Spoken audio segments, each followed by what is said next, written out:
মানুষের সার্বিক নিরাপত্তার কথা বিবেচনা করে আমরা তল্লাশি চৌকি বসাইছি। আমরা বিভিন্ন জায়গায় চেকপোস্ট হচ্ছে এবং সর্বসাধারণকে আমরা এই মেসেজটা দিতে চাই যে আপনাদের সার্বিক নিরাপত্তায় হাতীবান্ধা থানা পুলিশ সর্বদা নিয়োজিত আছে এবং আমরা আপনাদের সার্বিক নিরাপত্তা আমরা নিশ্চিত করব। না, আমার অত্র তো হাতীবান্ধা থানা এলাকায় এই নাশকতার কোনো কর্মকাণ্ড এই পর্যন্ত ঘটে নাই।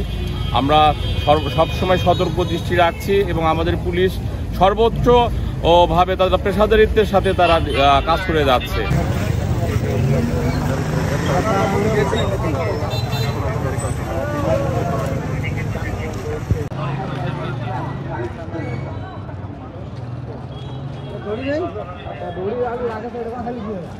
আপনাদেরকে যেমনটি বলছিলাম যে এই মুহূর্তে হাতীবান্ধা উপজেলায় কিন্তু নিরাপত্তা নিশ্চিত করার লক্ষ্যে হাতীবান্ধা উপজেলার মেডিকেল মোড় এলাকায় কিন্তু পুলিশ কঠোর অবস্থান নিয়েছেন।